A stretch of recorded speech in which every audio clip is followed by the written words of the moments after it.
Class 9 के बच्चों, ये है लेसन दो बैलों की कथा। ये मुंशी प्रेमचंद द्वारा लिखी गई है।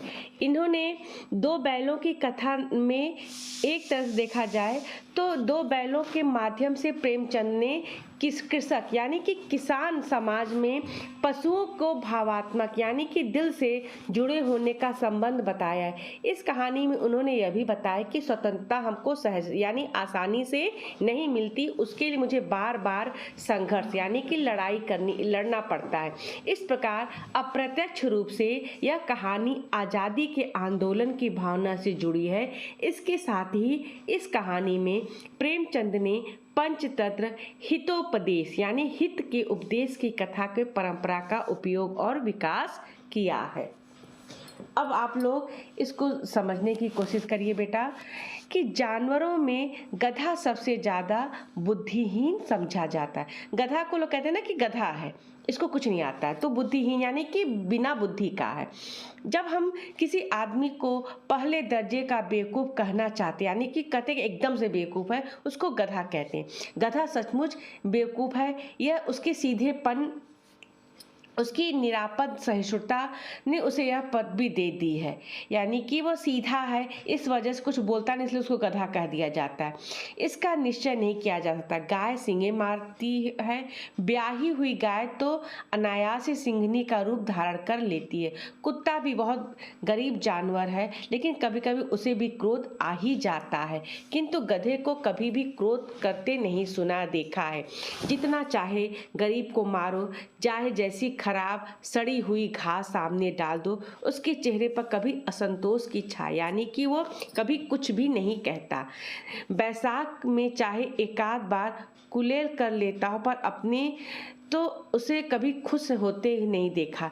उसके चेहरे पर एक विषाद स्थायी रूप से छाया रहता है। सुख दुख हानि लाभ किसी भी दशा में उसे बदलते नहीं देखा। ऋषि मुनियों ने भी जितने गुण हैं वे सभी उसमें पराकाष्ठा को पहुंच गए हैं, पर आदमी उसे बेवकूफ़ कहता है। सद्गुणों का इतना अनादर कहीं नहीं देखा है। कदाचित सीधापन संसार के लिए उपयुक्त, सद्गुणों का इतना अनादर कभी नहीं उपयुक्त नहीं है। देखिए न भारतवासियों की अफ्रीका में क्या दुर्दशा हो रही है, क्यों अमेरिका में उसे घुसने नहीं दिया जाता। बेचारे शराब नहीं पीते, चार पैसे कुछ समय के लिए बचा कर रखते हैं, जी तोड़ काम करते हैं, किसी से लड़ाई झगड़ा नहीं करते, चार बातें सुनकर गम खा जाते हैं, फिर भी बदनाम है। कहा जाता है कि वे जीवन के आदर्श को नीचा करते हैं। अगर वे भी ईंट का जवाब पत्थर से देना सीख जाए तो शायद सभ्य कहलाने लगते। यानी यहाँ पर कवि ये कहना चाहते हैं कि जो इंसान सीधा है, कभी विरोध नहीं करता, चाहे उसके लिए जो भी कर दो, ईमानदारी से अपना काम करता है, तो भी लोग उसको समाज जीने नहीं देता है, उसको गधे की श्रेणी में रख देता है। जो लड़ता है, झगड़ता है, बार बार असभ्यता करता है, उसको लोग बुद्धिमान और इंजीनियस समझते हैं। जापान की मिसाल सामने है। एक ही विजय ने उसे संसार के सभी जातियों में गव्य बना दिया, लेकिन गधे का एक छोटा भाई है, और वह भी है जो उससे कम ही गधा, और वह है बैल। आप लोग सुने होंगे कभी कभी कहा जाता है अरे ये बैल बुद्धि है। बैल मीन्स मोटी बुद्धि, उसे कुछ नहीं आता है, तो गधे का छोटा भाई मान लिया गया है बैल को। यहाँ पे जानवर के माध्यम से समाज में ये कवि मुंशी प्रेमचंद ने ये बताने की कोशिश की है कि जो इंसान अगर थोड़ा सा चैतन्य न हो, वो अपना सेल्फ रिस्पेक्ट, अपनी आत्मसम्मान न करे, तो उसको लोग गधा, बैल की श्रेणी में रख देते हैं।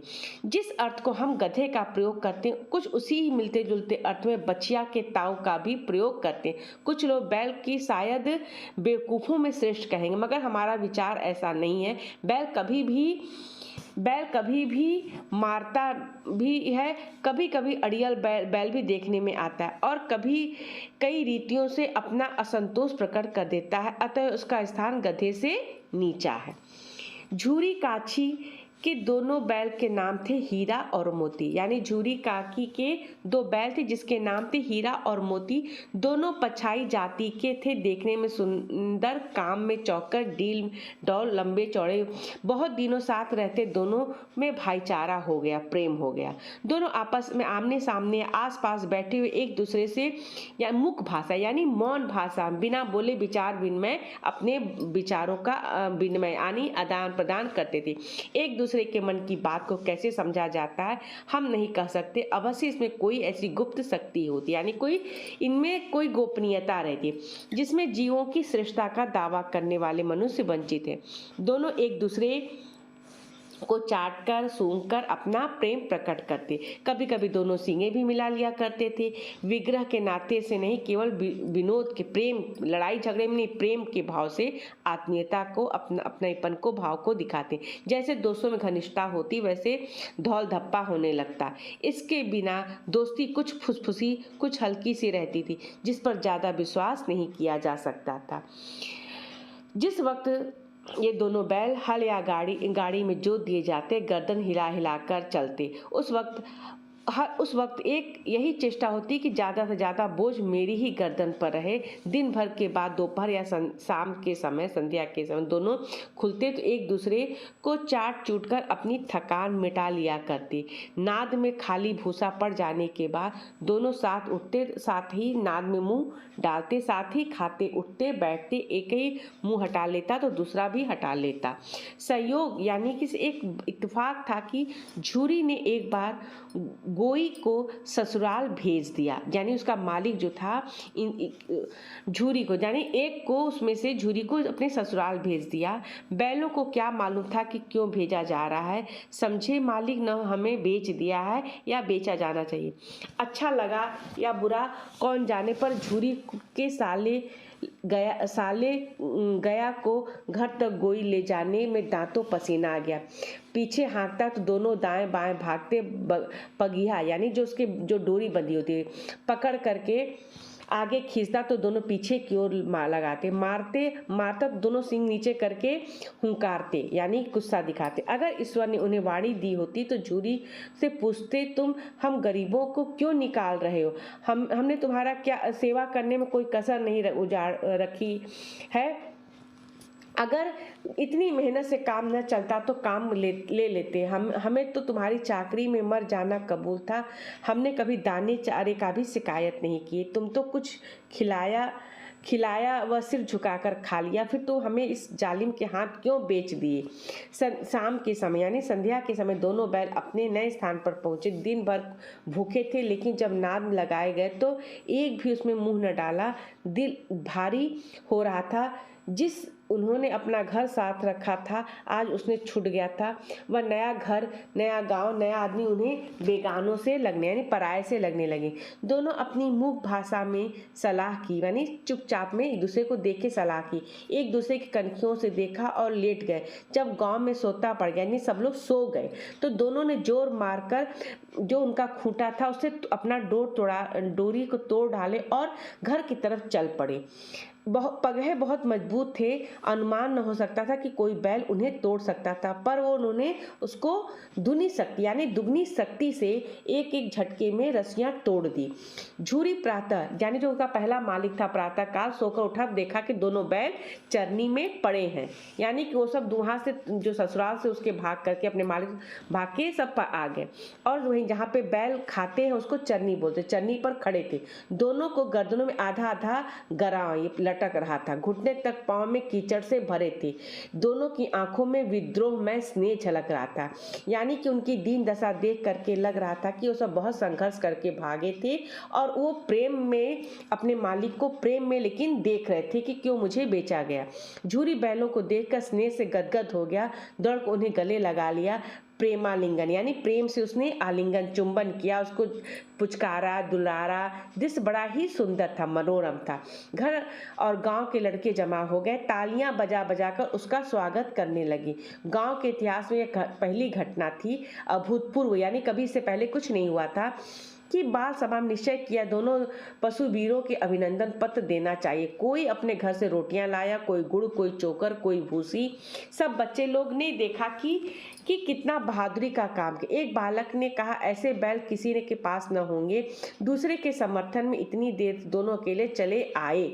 तीसरा बोला, बैल नहीं, ये उस जन्म के आदमी हैं। इस प्रतिवाद करने का किसी को साहस न हुआ। झूरी की स्त्री ने बैलों को द्वार पर देखा तो जल उठी, क्योंकि वो झूरी की जो स्त्री थी उसी का भाई तो उसको ले गया था। वो गुस्सा हो गई कि मेरे भाई के घर से सब भाग आए। बोली, कैसे नमक हराम बैल हैं कि एक दिन वहां काम न किया, भाग खड़े हुए। झूरी अपने बैलों पर आक्षेप न सुन सका। नमक हराम क्यों है? चारा दाना न दिया होगा तो क्या करते? स्त्री ने रोब के साथ, बस तुम ही तो बैलों को खिलाना जानते हो, सभी पानी पिला कर रखते हैं। झूरी ने चिढ़ाया, चारा मिलता तो क्यों भागते? स्त्री चिढ़ी इसलिए कि वे लोग तुम जैसे बुद्धुओं की तरह बैलों को सहलाते नहीं है। यानी कि वो अपने पति को कहने लगी कि तुम ही बुद्धू हो जो इतना प्यार दुलार करते हो, कोई करता नहीं है तो रगड़ कर जोतते भी नहीं। ये दोनों ठहरे कामचोर भाग निकले। अब देखो कहाँ से खली चोकर मिलता है, सूखे भूसे के सिवा कुछ भी न दूंगी, खाए चाहे मरे। वो क्रोध में थी उसकी पत्नी। वही हुआ, मंजू को कड़ी ताकीद कर दी गई, यानी कि अब उस सबों के साथ यहाँ पर उसकी पत्नी अच्छा व्यवहार नहीं की। बैलों को खाली सूखा भूसा दिया। बैलों की नाद में मुंह डाला तो फीका फीका, ना कोई चिकनाहट ना कोई रस, क्योंकि उन लोग भी जैसे हम लोग खाना खाते तो सलाद चटनी सब कुछ खाते, तो उन लोगों का भी एक खाने में एक होता है, लेकिन उसने सूखा भूसा दे दिया। आशा भरी आंखों से द्वार की ओर ताकने लगी। झूरी ने मजबूर हो से कहा, थोड़ी सी खली क्यों नहीं डाल देता बे? मालकी मुझे मार ही डालेगी, चुरा कर डाल आ। न दादा, पीछे से तुम भी उन्हीं की कहोगे। यानी कि वो नौकर कहने लगा कि अभी मैं डाल दूं तो आप भी अपनी पत्नी वाली ही बोलोगे। दूसरे दिन झूरी का साला फिर आया और बैलों को ले चला। अब उसमें दोनों को गाड़ी में जोता। दो चार मोती ने गाड़ी को सड़क की खाई में गिराया। यानी वो लोग आपस में संघर्ष करते रहे, परेशान करते रहे, पर हीरा ने संभाल लिया। वह ज्यादा एक हीरा थोड़ा सा सहनशील था, वो शांत था। संध्या के समय घर पहुंचे, उसने दोनों मोटी रस्सियों से बांधा और कल की शरारत का मजा चखाया, क्योंकि कल वो भाग आए थे उसके घर से। फिर वही सूखा भूसा डाल दिया, अपने दोनों बैलों को खली चूनी सब कुछ दी। दोनों बैल ऐसा अपमान कभी नहीं हुआ था। झूरी ने उन्हें फूल की झड़ी से भी न छूता। उसकी टिटकार, यानी कि झूरी जो था पहला मालिक, उसको कभी नहीं मारता था। उसकी टिटकार पर दोनों उड़ने लगते थे। यहाँ मार पड़ी, आहत सम्मान की व्यथा तो थी, पर उस पर मिला सूखा भूसा। नाक की तरह आंखें तक न उठाई। दूसरे दिन गया ने बैलों को हल में जोता। फिर इन दोनों ने जैसे ही पाँव न उठाने की कसम खा ली। वो मारते मारते थक गया, पर दोनों ने पाँव न उठाया। एक बार उस पर निर्दयी ने हीरा की नाक पर खूब कस के डंडे जमाए तो मोती का गुस्सा काबू के बाहर हो गया। हल लेकर भागा। हल रस्सी पर जुआ जो सब टूट टाट कर बराबर हो गया। गले में पड़ी पड़ी रस्सियां न होती तो दोनों पकड़ाई में न आते। हीरा ने मुख यानी शांत भाषा से कहा, भागना व्यर्थ है। मोती ने उत्तर दिया, तुम्हारी तो इतने जान ही ले रही थी, अब की बड़ी मार पड़ेगी। पहले पढ़ने दो, बैल का जन्म लिया है तो मार तो खा कर बचेंगे। गया दो आदमियों को साथ दौड़ा आ रहा है, दोनों के हाथों में लाठियां। मोती बोला, कहो तो दिखा दूं कुछ मजा, मैं भी लाठी लेकर आ रहा है। हीरा ने समझाया, नहीं भाई खड़े हो जाओ, मुझे मारेगा तो मैं भी एक दो को गिरा दूंगा। अब उसका जो झूरी का जो साला था गया, वो उन लोगों पर क्योंकि गुस्सा था, वो खूब सताना शुरू कर दिया। अब वो लोग भी दोनों एक दूसरे का मदद में एक दूसरे के लिए मर मिटने को तैयार थे। नहीं, हमारी जाति यह धर्म नहीं है। मोती दिल में ऐंठ कर रह गया और गया आप पहुंचा। गया मतलब झूरी का जो साला था। दोनों को पकड़ कर ले चला। कुशल हुई इस वक्त मारपीट न की, नहीं तो न मोती को पलट पड़ता। उसके तेवर देखकर गया उसके सहायक समझ गए कि इस वक्त टाल जाना ही ठीक है। आज दोनों के सामने फिर वही सूखा भूसा लाया गया। दोनों चुपचाप खड़े रहे, घर के लोग भोजन करने लगे। उसी वक्त छोटी सी लड़की, उस परिवार की छोटी सी लड़की 2 रोटियां लिए निकली और दोनों के मुंह में देकर चली गई। उस एक रोटी से इसकी भूख तो क्या शांत होती, पर दोनों के हृदय मानो भोजन मिल गया। यहाँ भी किसी सज्जन का वास है, यानी कि वो लड़की उनको एक अच्छी लगी। लड़की भैरव की ही थी। उसकी माँ मर चुकी थी, सौतेली माँ उसे मारती रहती थी, इसलिए इन बैलों पर उसे इस प्रकार की आत्मीयता, प्यार आ गया। वो यानी बिन माँ की बच्ची थी, उसकी सौतेली माँ थी, इसलिए वो बहुत प्यार करती थी, वो बहुत प्यारी बच्ची थी। दोनों दिन भर जोते जाते, डंडे खाते, अड़ते, शाम को थान पर बांध दिए जाते और रात को वही बालिका उन्हें 2 रोटियां खिला जाती। प्रेम के इस प्रसाद की बरकत थी कि 2-2 गाल सूखा भूसा खाकर भी दोनों दुर्बल न होते, मगर दोनों की आंखों में रोम रोम में विद्रोह भरा हुआ था। एक दिन मोती ने मुख भाषा से कहा कि अब तो नहीं सहा जाता हीरा, क्या करना चाहते हो? एकाध को सींगों से उठाकर फेंक दूंगा, लेकिन जब जानते हो कि वो प्यारी लड़की जो हमें रोटियां खिलाती उसी की लड़की है जो इस घर का मालिक है, बेचारी अनाथ न हो जाएगी तो मालकिन को न फेंक दूं? फिर वो उस लड़की को मारती है, लेकिन औरत जात पर सिंह चलाना मना है, यह भूल जाते हैं। तुम तो किसी तरह निकलने हो नहीं देते, बताओ तुड़ाकर भाग चले? हाँ, यह मैं स्वीकार करता हूँ, लेकिन इतनी मोटी रस्सी टूटेगी कैसे? ये सब आपस में वार्तालाप कर रहे हैं, भागने के योजना बना रहे हैं। इसका एक उपाय है कि पहले रस्सी को थोड़ा चबा लो, फिर एक झटके में टूट जाएगी। रात को जब बालिका रोटी खिलाकर चली गई तो दोनों रस्सियां चबाने लगे, पर मोटी रस्सी मुंह न आती थी। बेचारे बार बार जोर लगाकर रह जाते। सहसा घर का द्वार खुला और वही लड़की निकली, 2 सिर झुकाकर उसका हाथ चाटने लगी। दोनों की पूंछें खड़ी हो गई, फिर उसके माथे सहलाए बोली, खोले देती हूँ, चुपके से भाग जाओ, नहीं तो यहाँ लोग मार डालेंगे। आज घर में सलाह हो रही कि इसकी नाकों में नाथ डाल देंगे, यानी जो नाक होती है उसमें एक रस्सी का नथ टाइप पहना देना। उससे गराह खोल दिया, पर दोनों चुपचाप खड़े रहे। मोती ने अपनी भाषा में पूछा, अब चलते क्यों नहीं हो? हीरा ने कहा, चले तो, लेकिन कल इस अनाथ पर आफत आएगी, तब इसी पर संदेह करेंगे। सहसा बालिका चिल्लाई, दोनों फूफा वाले बैल भागे जा रहे हैं। ओ दादा दादा, ओ दोनों बैल भागे जा रहे हैं, जल्दी दौड़ो। यानी कि वो खुद खूंटा से खोली और वही चिल्लाने लगी कि भागे जा रहे फूफा वाले बैल। गया हड़बड़ाकर भीतर से निकला, दोनों बैल पकड़ने चला। वे दोनों भागे गए, पीछा किया, फिर भी तेज हुए। गया ने शोर मचाया, फिर गांव के कुछ आदमियों को भी साथ लेने के लिए लौटा। दोनों मित्र भागने का मौका मिल गया, सीधे दौड़ते चले गए, यहाँ तक कि मार्ग का ज्ञान न रहा, मतलब उनको रास्ते का पता नहीं था। जिस परिचित मार्ग से आए थे उसका यहाँ पता न था। नए नए गाँव मिलने लगे, तब दोनों एक खेत में किनारे खड़े होकर लगे कि अब क्या करना चाहिए। हीरा ने कहा, मालूम होता है यह राह भूल गए हैं, तुम भी बेतहाशा भागे, वहीं से मार गिराना था। उसे मार गिराते दुनिया क्या कहती हो, अपना धर्म छोड़ दो। लेकिन हम अपना धर्म क्यों छोड़े? दोनों भूख से व्याकुल थे। खेत में मटर पड़ी थी, चरने लगे, रह रहकर आहट ले लेते, कोई आ तो नहीं रहा है। जब पेट भर गया, दोनों ने आजादी का अनुभव किया तो मस्त होकर उछलते कूदते चलने लगे। अब उनकी खुशी का ठिकाना न। पहले दोनों ने डकार मारी, फिर सींग मिलाए और एक दूसरे को ठेलने लगे, यानी वो आपस में खेलने लगे। मोती ने हीरा से कई कदम पीछे हटा दिया, पर यहाँ तक कि खाई में गिर गया। तब उसे भी क्रोध आया, संभल कर उठाकर फिर मोती को मिल गया। मोती ने देखा कि खेल में झगड़ा हुआ चाहता था और किनारे हट गया। अरे यह क्या, कोई सांड डींगता चला आ रहा है। हाँ, सांड ही है। वह सामने आ गया, पहुंचा। दोनों मित्र बगले झांक रहे हैं और सांड पूरा हाथी है। उससे भिड़ना जान से हाथ धोना है, लेकिन न भिड़ने पर भी उसे जान बचती नजर नहीं आती। इन्हीं की तरफ आ रही थी, कितना भी भयंकर सूरत है। मोती ने मुख भाषा में यानी मौन भाषा में कहा, बुरे फंसे, जान बचेगी? मतलब उसे पूछा, कोई उपाय सोचो। हीरा ने चिंतित स्वर में कहा, अपने घमंड में भूला हुआ है, आरजू बिनती न सुनेगा, भाग क्यों न चले? भागना कायरता है तो फिर यही मेरी बंदा तो 9-2-11 होता है, और जो दौड़ाए, फिर कोई उपाय सोचो जल्द। उपाय यही है कि उस पर दोनों ने जने एक साथ चोट करे। मैं आगे से रौंदता हूँ, तुम पीछे से रंगे दो। दोहरी मार पड़ेगी तो भाग खड़ा होगा। मेरी ओर झपटे तो तुम बगल से उसके पेट में सींग घुसेड़ देना। जान जोखिम पर दूसरा उपाय नहीं है। दोनों मित्र जान हथेलियों पर लेकर लपके। सांड को भी संगठित शत्रुओं से लड़ने का तजुर्बा न था, यानी कि उसको इतना आइडिया नहीं था कि लोग योजना बना रहे कैसे लड़ना।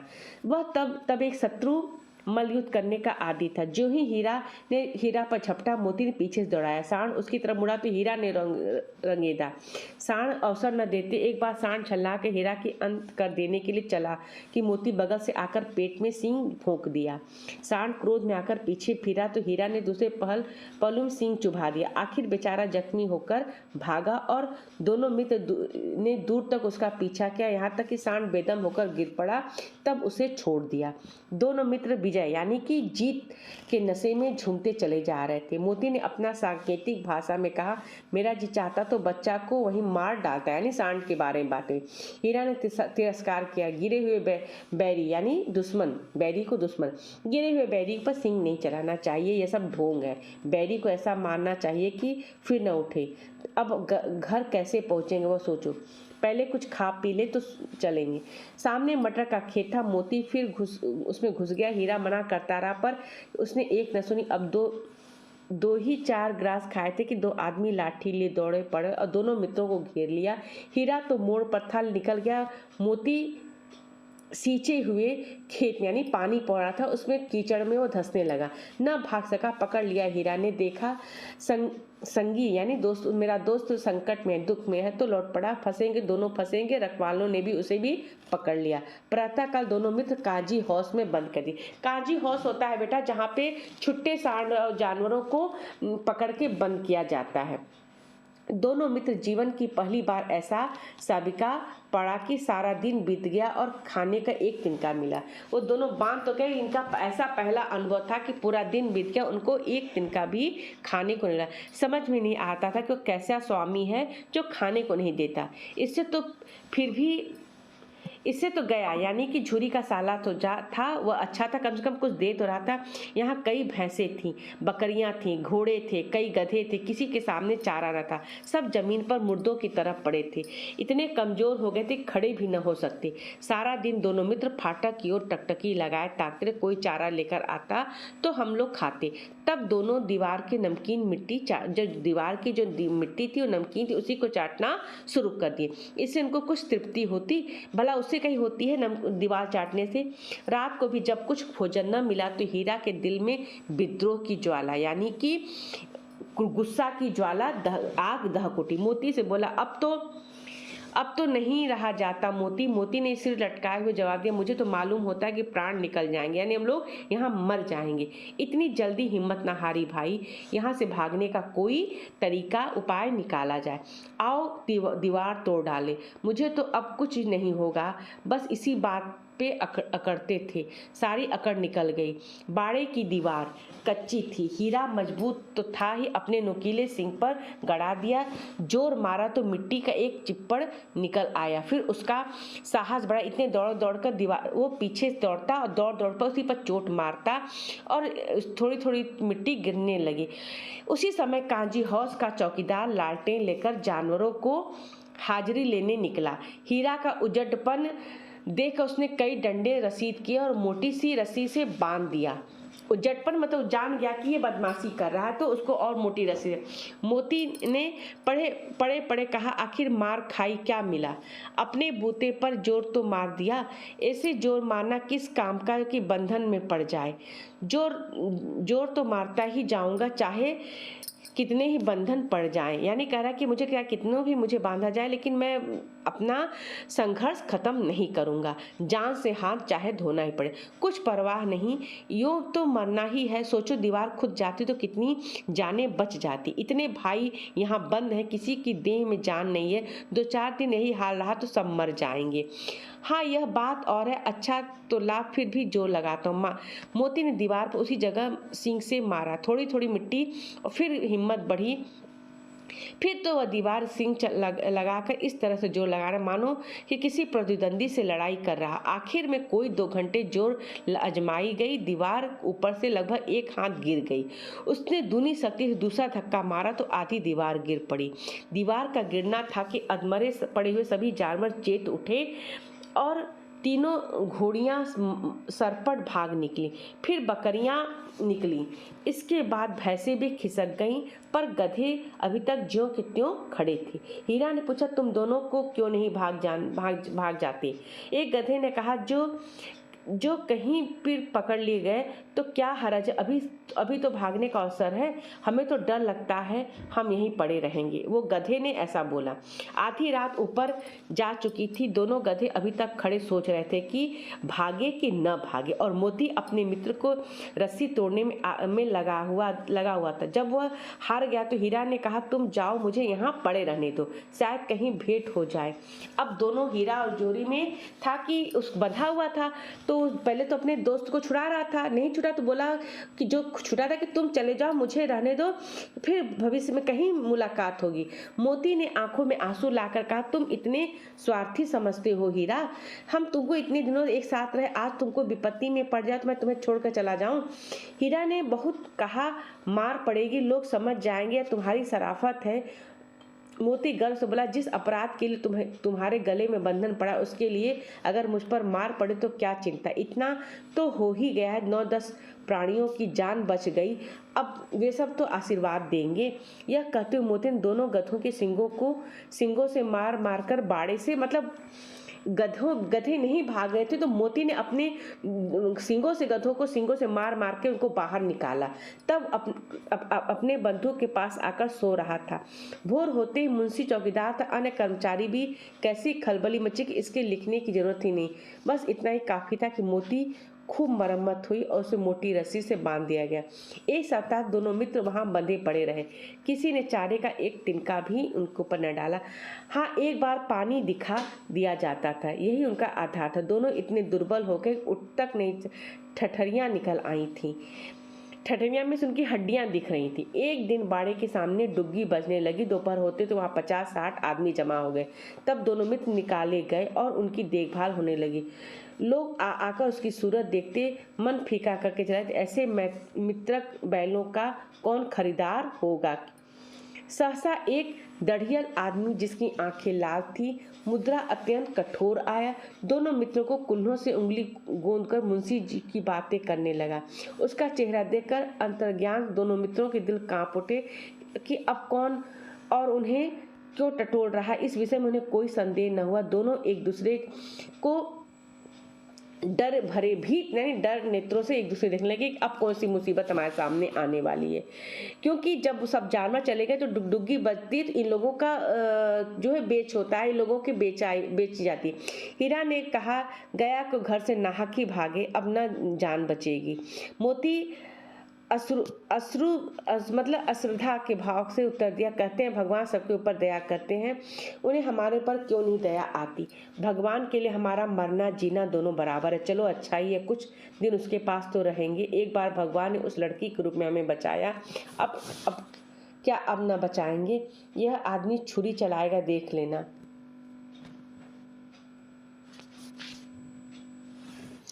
तो क्या चिंता थी? मांस, खाल, सींग, हड्डी सब किसी न किसी काम आ जाएंगे। नीलाम हो जाने के बाद दोनों मित्र उस दड़ियल के साथ चले। दोनों की बोटी कांप रही थी। बेचारे पांव तक न उठा सकते थे, पर भय के गिरते पड़ते भागे जाते, क्योंकि वह जरा भी चाल धीमी हो जाने पर जोर से डंडा जमा देता था। रास्ते में गाय बैलों का रेवड़ हरे हरे हार में चरता नजर आया। सभी जानवर प्रसन्न थे, चिकने चपल थे, कोई उछलता तो कोई आनंद से बैठा पागुर मतलब मुंह चलाता रहता था। कितनी सुखी जीवन था इनका, पर कितने स्वार्थी हैं सब। किसी को चिंता नहीं थी कि उसके 2 भाई बधिक के हाथ बंधे पड़े कैसे सुखी हैं। सहसा दोनों को ऐसा मालूम हुआ कि यह परिचित राह है। हाँ, इसी रास्ते से मतलब उनको रास्ता मिल गया था कि रास्ते से गया उन्हें ले गया था। वही खेत, वही बाग, वही गांव मिलने लगे। प्रतिक्षण उनकी चाल तेज होने लगी, सारी थकान, सारी दुर्बलता गायब हो गई। आह, यह लो, अपना ही हार आ गया। इसी कुएं पर हम पुर चलाने आया करते थे, यही कुआं है। मोती ने कहा, हमारा घर नगीच यानी पास आ गया है। हीरा बोला, भगवान की दया है, अब मैं घर भागता हूँ, यह जाने देगा, इसे मैं मार गिराता हूँ। नहीं नहीं, दौड़कर थान पर चलो, वहाँ पर हम आगे नहीं जाएंगे। दोनों उन्मत्त होकर बछड़ों की भांति कुलेले यानी उछलते कूदते घर की ओर दौड़े। वह इसका हमारा थान है। दोनों दौड़कर अपने थान पर आए खड़े हो गए। दड़ियल भी पीछे पीछे दौड़ा चला आता। झूरी द्वार पर बैठा धूप खा रहा था। बैलों को देखते दौड़ा और उन्हें बारी बारी से गले लगाने लगा। मित्रों की आंखों में आनंद के आंसू बहने लगे। एक झूरी का हाथ चाटा। दड़ियल ने जैसे बैलों की रस्सियां पकड़ ली। झूरी ने कहा, मेरे बैल हैं। तुम्हारे बैल कैसे? या मैं मवेशी खाने से नीलाम किए आया हूँ। मैं तुझे समझा रहा हूँ, चुरा लिए आते हो, चुपके से चले जाते। मेरे बैल मैं बेचूंगा तो बिकेंगे, किसी की मेरे बैल की नीलाम करने का क्या अख्तियार है? क्या मतलब कौन होता है मेरे बैलों को कोई बेचने वाला? जाकर थाने में रपट कर आता हूँ। मेरे बैल, इसका सबूत यह है कि मेरे द्वार पर खड़े हैं। दड़ियल झल्लाकर बैलों को जबरदस्ती पकड़ ले जाने के लिए बढ़ा। उसी वक्त ही मोती ने सींग चलाया। दड़ियल पीछे हटा। मोती ने पीछा किया। दड़ियल भागा। मोती पीछे दौड़ा। गांव के बाहर निकल जाने पर रुका, पर खड़ा दड़ियल का रास्ता देख रहा था। दड़ियल दुर्खड़ा धमकियां दे रहा था, गालियां निकाल रहा था, पत्थर के फेंक रहा था, और मोती विजय सूर यानी एक विजयी की भांति उसका रास्ता रोके खड़ा था। गांव के लोग यह तमाशा देखते और हंसते थे। तब दड़ियल हार कर चला गया तो मोती अकड़ता हुआ लौटा। हीरा ने कहा कि मैं डर रहा था कहीं तुम गुस्से में आकर मार न बैठो। अगर वो मुझे पकड़ता तो मैं बेमारे न छोड़ता। अब न आएगा तो दूर ही से खबर लूंगा। देखो मैं कैसे ले जाता। जो गोली मरवा दे, मर जाऊंगा पर उसको काम न आऊंगा। हमारी जान को कोई जान ही नहीं समझता, इसलिए सीधे हैं। जरा देर में नादों में खली, भूसा, चोकर, दाना भर दिया गया और दोनों मित्र खाने लगे। झूरी खड़ा दोनों का सहला रहा था। 20 लड़के तमाशा देख रहे थे। सारे गांव उत्साह सा महसूस होता, मतलब खुशी था। उसी समय मालकिन जो थी, झूरी की पत्नी ने आकर दोनों के माथे चूम लिए। तो ये बच्चों, ये था 2 बैलों की संघर्ष की कहानी। इसके माध्यम से कवि ये संदेश देना चाहता है कि किसी को भी स्वतंत्रता या किसी को भी सफलता ऐसे आसानी से नहीं मिल जाती। बहुत संघर्ष करना पड़ता है, तब वो अपने लक्ष्य तक पहुंचता है।